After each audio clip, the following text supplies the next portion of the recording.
E Acabe, filho de Onrim, começou a reinar sobre Israel no ano 38º de Azar, rei de Judá. E reinou Acabe, filho de Onrim, sobre Israel em Samaria 22 anos. E fez Acabe, filho de Onrim, o que era mau aos olhos do Senhor, mais do que todos que foram antes dele. E sucedeu que, como se fora pouco andar nos pecados de Jeroboão, filho de Nebate, ainda tomou por mulher a Jezabel, filha de Etibaal, rei dos Sidônios, e foi e serviu a Baal e o adorou. E levantou um altar a Baal na casa de Baal que edificara em Samaria. Também Acabe fez um bosque, de modo que Acabe fez muito mais para irritar ao Senhor Deus de Israel do que todos os reis de Israel que foram antes dele. Em seus dias, Iel, o belenita, edificou a Jericó, morrendo Abirão, seu primogênito.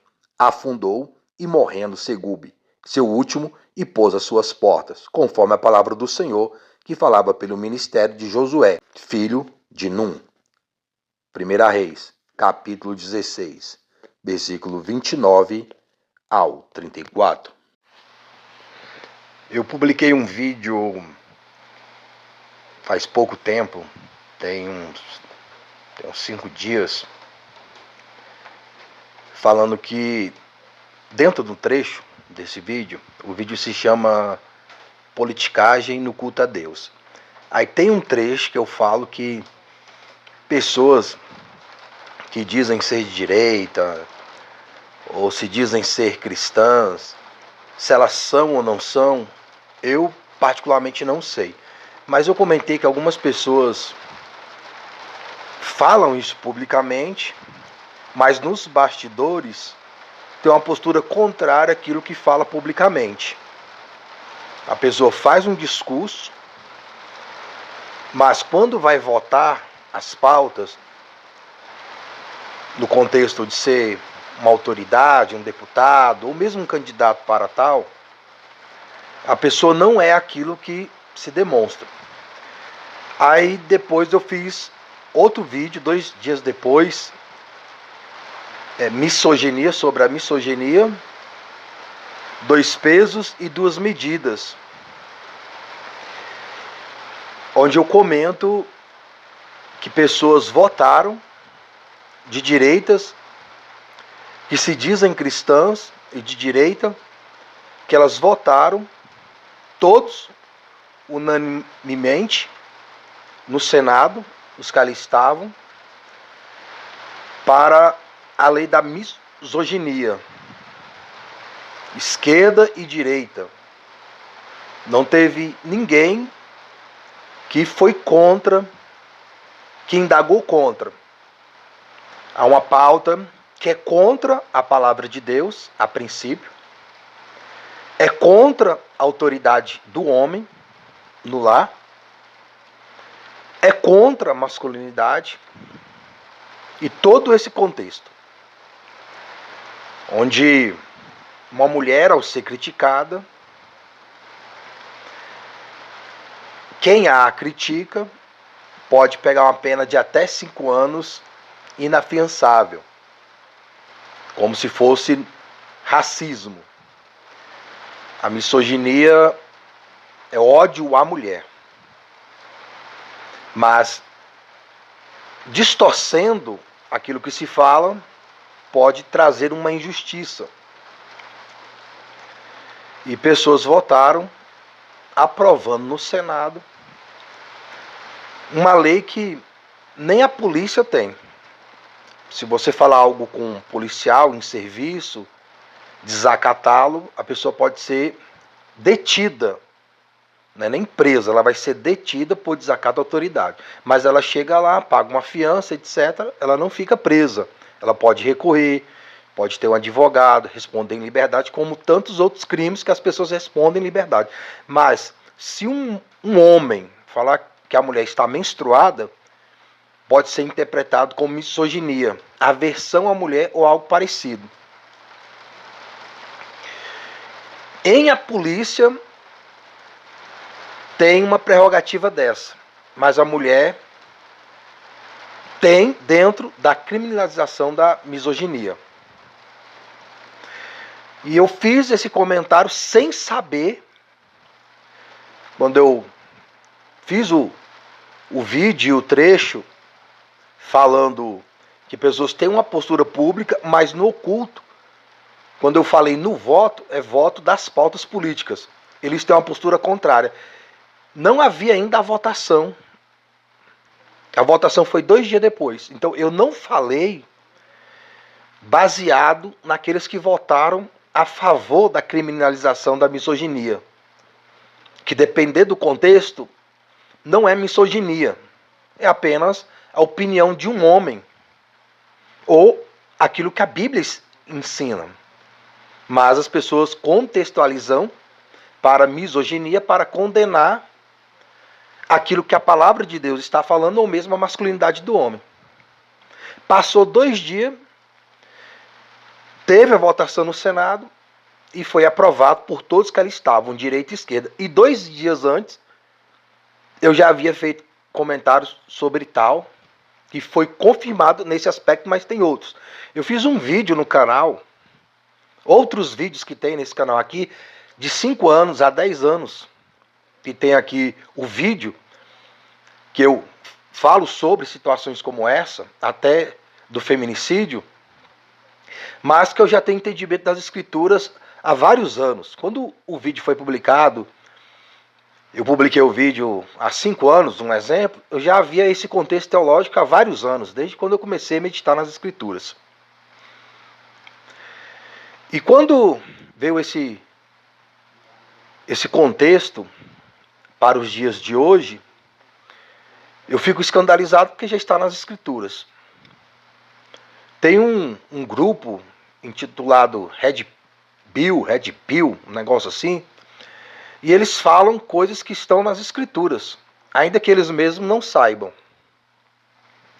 a respeito de uma mulher de má índole, no aspecto de relacionamento, aspecto financeiro, e para que o homem não se envolva com uma mulher que tenha uma índole ruim.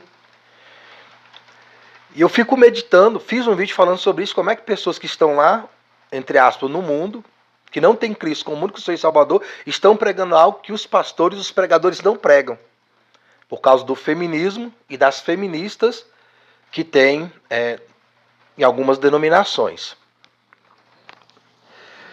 E quando eu vejo esse aspecto da misoginia, algumas pessoas estão trazendo simplesmente o contexto político, social, da mulher não ser contratada, de homens não quererem contratar, mulheres, empresárias também não querer contratar mulheres, com risco de atrapalhar o serviço, o andamento, não poder chamar a atenção de uma mulher. Se realmente ela estiver com os hormônios à flor da pele, falar alguma coisa, ela interpretar como misoginia, a pessoa ser presa. Mas o que enfatizo, e quero deixar bem pontuado aqui, que eu não estou falando no contexto social, de dinheiro, de oportunidade de trabalho. Eu estou falando no contexto de vida. Se desse um tapa no rosto de uma mulher, um homem desse um tapa no rosto de uma mulher e desse prisão perpétua para ele, beleza. Mas se ela também desse um tapa no rosto do homem, prisão perpétua para ela também. Se a mulher se defendendo e ela tem uma atitude de autodefesa, preservação de si própria, e ela é inocentada, que também fosse para o homem.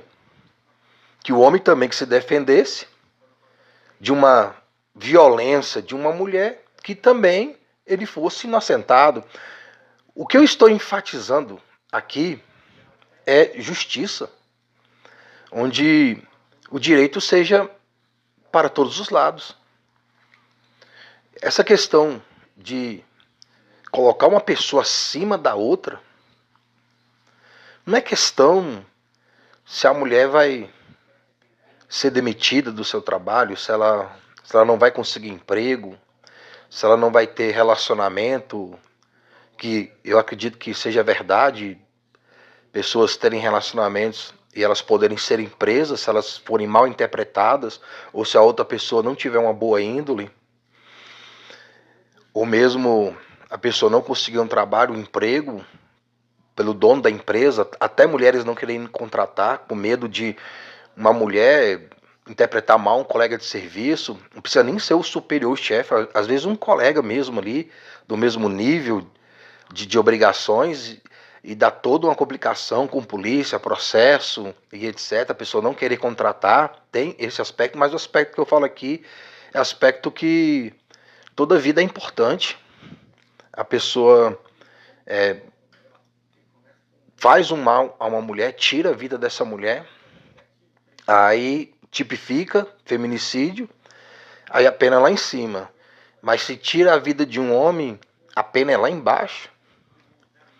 Então a vida de um homem vale menos do que a vida de uma mulher? Eu não consigo aceitar e ver como racional colocar uma vida acima de outra vida por causa do sexo. A palavra de Deus coloca todas as pessoas no mesmo nível, homem e mulher.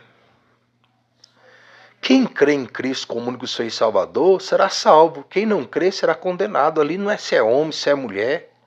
Ali é homem, mulher, qualquer um. Qualquer uma. Aí porque a pessoa é do sexo feminino, se alguém fizer mal a essa mulher do sexo feminino, a pena é lá em cima. Mas se alguém fizer isso ao sexo masculino, a pena é lá embaixo. Eu acredito que deve ser igual. É um ser humano. Recentemente, uma autoridade militar tirou a vida de uma mulher. Ele já está solto. Pagou fiança e está solto. Mas se ele tivesse falado para a mulher que ela está de TPM, ele estaria preso. Uma pessoa tem uma violência física contra a mulher, paga fiança. Agora, se fala que ela está de TPM, ou fala uma parte das escrituras, e entende como misoginia, criminalizando, essa pessoa vai presa sem direito à fiança. Quantas pessoas abusam de mulheres, até de crianças, estão soltas? A pessoa com 3, 4 ocorrências, dentro desse aspecto, está solta. Pessoas que abusam de mulheres não ficam presas. Pessoas que abusam de crianças não ficam presas. Têm direito a advogado, a fiança, a recorrer e tudo mais. Até que se mostre o contrário, mesmo que seja um fato. Agora, se a pessoa falar uma palavra e o outro lado interpretou como tal, misoginia, a pessoa fica presa sem direito à fiança. Uma pessoa dá um tapa numa mulher, responde em liberdade. Agora, se falar se ela está de TPM, que aquele comportamento é por causa de TPM, de hormônio, que é algo científico realmente, as mulheres sabem que comportamento, humor muda, é misoginia. Aí criminaliza o ódio à mulher. Pode ter alguém que tem ódio à mulher, até mulher que tem ódio de mulher, não é só homem não. Uma mulher tem ódio de mulher. Mas a criminalização é só se for o homem tendo ódio. Mas e o ódio ao homem? Não é criminalizado? E o ódio ao ser humano?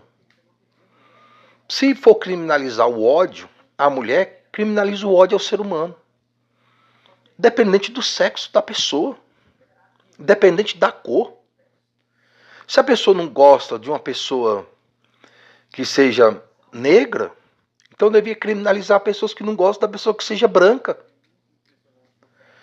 Se a pessoa não gosta da pessoa que seja da Europa, criminaliza quem não gosta da pessoa do Oriente, do Ocidente. Essa divisão, ela gera uma injustiça na própria justiça, que não é justiça, se torna uma injustiça. E eu noto que tudo isso, no mundo espiritual, é combatendo o que a Bíblia diz, porque a Bíblia diz que o homem é autoridade no lar. E quando usam-se leis para calar o homem e dar voz à mulher, principalmente a mulher de má índole, é tirando totalmente a autoridade desse homem, tirando a sua masculinidade e exaltando não é a feminilidade, é o feminismo. O feminismo passou a vida inteira, décadas e décadas, falando que o homem não presta, que não precisa de homem, que o homem é inútil, que o homem é imprestável. Parece aquela cidade lá da Mulher Maravilha, as Amazonas, que só é mulher. Aí se criminaliza o ódio pela mulher, mas quantos anos tem o ódio pelo homem? E o feminismo nunca foi criminalizado. E o machismo, que está dentro da misoginia, é criminalizado, que não está criminalizando o machismo. É só narrativa, está criminalizando a masculinidade e a autoridade que a Bíblia, a palavra de Deus, o próprio Deus dá ao homem. Que é a autoridade em amar a esposa, é a autoridade de cuidar da esposa, é a autoridade de cuidar do lar, não é maltratar. Deus não deu autoridade ao homem para maltratar a sua esposa. A Bíblia fala que o homem deve cuidar da sua esposa como uma parte de si próprio, como ele cuida do próprio corpo. Porque ninguém maltrata o próprio corpo. Então ninguém vai maltratar a própria esposa. A Bíblia ensina que essa autoridade do homem é amar, como a autoridade de Deus sobre nós, através do Senhor Jesus Cristo, é amar. O Senhor Jesus Cristo, ele não veio punir o homem. O homem já estava na punição por ele mesmo, por viver no pecado. O Senhor Jesus não veio condenar o homem. O Senhor Jesus Cristo veio salvar o homem da própria condenação que ele já estava. Então a autoridade que Deus, o Pai, deu ao Filho foi para salvar, autoridade para salvar, para cuidar, para abrigar. Essa é a autoridade de ser cabeça que Deus deu ao homem. Agora, a autoridade que o mundo, que o diabo dá à mulher, não é para cuidar do homem, é para maltratar o homem. E essa lei da misoginia confirma o que eu estou falando aqui, o que a própria palavra já revela, que é uma lei para maltratar o homem, para diminuir o homem. Não é uma lei de autoridade para a mulher cuidar do homem, é para maltratar. Aí criticavam tanto o machismo, as feministas, mas com a desculpa, na real, de autopreservação do feminino, mas não é a autopreservação do feminino, é a destruição do masculino. A lei da misoginia é uma destruição do masculino, não é do machismo. Vejam os índices contra a mulher, não só contra a mulher, mas contra o ser humano. Existem vários casos onde a mulher, ela comete a violência. Tem mulher que tira a vida do outro. Tem mulher que castra o outro, joga ácido no rosto do outro. E não tem punição do mesmo nível quando é o homem que faz isso. Quem faz mais, quem faz menos, hoje praticamente está tudo igual. Só que dá destaque só aquilo que é feminista. Por quê? Porque é do mundo. Não é para proteger a mulher. É para destruir o homem. Porque a palavra de Deus dá autoridade ao homem. Autoridade de cuidar, de amar, de respeitar. Que o feminismo distorce essa autoridade. Ou pode ter algum homem que tem essa visão distorcida da autoridade que Deus deu. Mas a gente não aprende, pela palavra de Deus, pelo Espírito Santo, a maltratar a esposa. Tanto é que a Bíblia fala que se um homem for ser um pastor, um líder da igreja, ele tem que ter exemplo de amar a esposa, de cuidar bem da família. A doutrina da palavra de Deus ensina que para alguém ser um pastor, ele tem que mostrar o exemplo dentro da casa dele. Ele deve ter autoridade dentro da casa dele. Que autoridade é essa? Cuidar da esposa, cuidar da família, fazer o melhor que pode por ela, como Cristo fez o melhor que pôde por nós, dando a vida por nós. A palavra de Deus ensina que o marido deve dar vida pela sua esposa, que trabalham, que lutam, para dar o melhor para a esposa, para a família. Essa é a autoridade de vencer a dificuldade para dar o melhor a ela. É isso que é autoridade dentro da palavra de Deus. Isso que é ser másculo dentro da palavra de Deus. Agora o mundo distorce. porque não quer se submeter à palavra de Deus. Aí criam-se leis como essa que favorecem a divisão do casal, do lar, da família, da sociedade.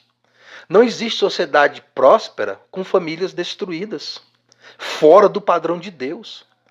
Podem filosofar, podem usar todo o argumento intelectual. Não existe sociedade que prospera fora do padrão que Deus colocou, tanto para homem como para mulher.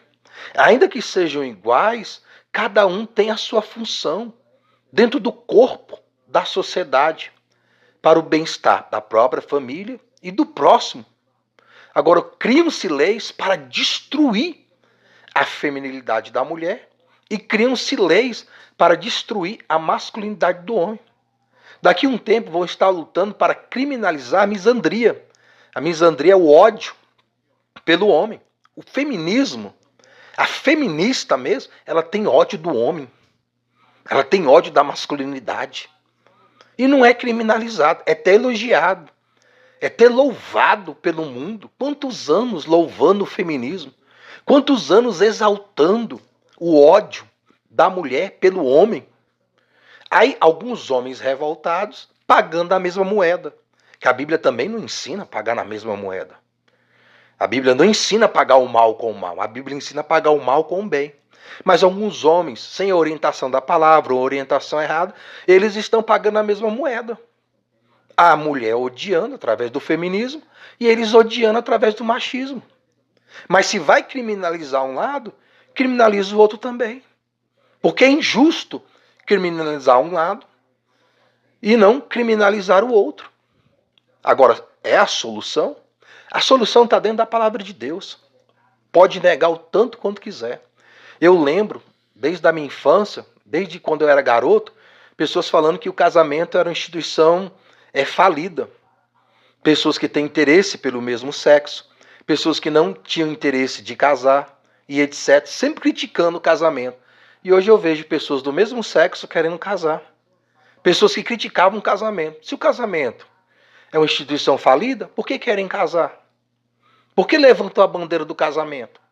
Por que exaltam agora o casamento para o mesmo sexo, se é algo falido? E o casamento veio de onde? De onde veio o casamento? Estude sobre o casamento. De onde veio o casamento? Veio de uma relação entre um homem com homem? Veio de uma relação entre mulher com mulher? Então querem pegar aquilo que é de Deus, que dá certo. Tem os problemas, mas dá certo. A sociedade só pode se multiplicar através de um homem, através de uma mulher. Uma mulher falar que não precisa de um homem, para ela existir já precisou de um homem. Um homem falar que não precisa de uma mulher, para ele existir precisou de uma mulher. Cada um precisa do outro. E os dois precisam estar dentro dos papéis que Deus constituiu. Crendo ou não no Evangelho é assim. Tem pessoas que nem creem no Evangelho, nem creem na palavra de Deus.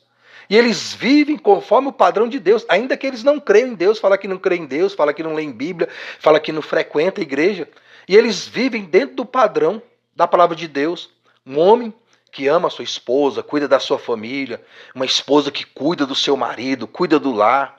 Um trabalha de um jeito, outro trabalha de um outro, um trabalha fora, outro trabalha no lar, trabalha nos dois. Tem casais que trabalham fora, trabalham em casa, é um ajudando o outro. E prospera, os filhos obedientes, os filhos ali respeitando a família. Tem casais que estão dentro da igreja, escutam a palavra todo dia e divorciam, se maltratam. Porque a questão não é saber a verdade, é viver a verdade. A pessoa nem conhece a verdade, mas ela vive a verdade, ela recebe o resultado, Deus abençoa. A pessoa conhece a verdade, não pratica, recebe o resultado também da desobediência. Porque a questão não é se você sabe ou não, a questão é o que você pratica. Então a sociedade só prosperou até hoje como sociedade porque obedeceu a palavra de Deus, mesmo não sabendo o que é a palavra de Deus ou mesmo não entendendo. Todas as vezes que criar uma sociedade fora do conceito de Deus, da desobediência, até dentro de denominações, de igrejas, é porque não obedece o que está na palavra. Tem muito discurso e tem pouca prática, como nos dias que nós vemos de hoje. Esse exemplo da pessoa discursar uma coisa em público, mas no oculto ela é outra. Mas isso não quer dizer que a palavra é mentira. A pessoa que é mentira. Isso não quer dizer que a palavra de Deus é falsa. A pessoa que é falsa. Isso não quer dizer que a palavra de Deus falha. É a pessoa que falha. Porque a palavra de Deus não pode falhar. Eu gostaria que as pessoas tivessem tanta preocupação da morte eterna, o quanto elas têm da morte terrena. A pior situação não é aquela que acontece aqui. A pior morte não é essa morte terrena. Existem mortes terríveis. A pior morte é espiritual, é eterna. Um dia todos nós estaremos diante do Senhor, colhendo aquilo que plantamos aqui. Aqueles que creram, e o crer aqui é obedecer, colherão para a vida eterna. E aqueles aqui que desobedeceram, que não creram, que ainda que falaram de lábios, mas negaram com as obras, vão colher a condenação eterna. E nenhum de nós vai poder fugir disso. Crendo em Deus ou não, a eternidade vai chegar para todos. Com Cristo ou sem Cristo. Eu aconselho você a ter Cristo como único Senhor e Salvador da sua alma. Não só de lábios, mas de todo o teu coração. Para que quando você passar para a eternidade, você colha o resultado da salvação de Deus através do seu Filho. E não colha a condenação. Porque depois que passar para o outro lado, não adianta falar. Não adianta chorar, não adianta se lamentar. Passou para o outro lado, é juízo de Deus. É colheita eterna. Sabe o que é uma colheita eterna? Imagine você faz um negócio e você se dá muito bem. E aquele negócio nunca para de prosperar. Como você pensa que sentiria? Agora pensa num negócio que você fez, não deu certo. E é só prejuízo. E você nunca para de ter prejuízo. Assim será na eternidade. A colheita lá é eterna. Seja de salvação ou seja de condenação. Fique com Deus e boa meditação das coisas do alto. Honrem a Cristo pela submissão de uns aos outros. Vocês, esposas, devem ser submissas à liderança de seus maridos do mesmo modo como se submetem ao Senhor, porque o marido toma conta da esposa da mesma maneira como Cristo toma conta do seu corpo, que é a igreja. Ele deu a sua própria vida para cuidar dela e ser seu salvador. Portanto, vocês, esposas, devem obedecer de bom grado a seus maridos em tudo, tal como a igreja obedece a Cristo.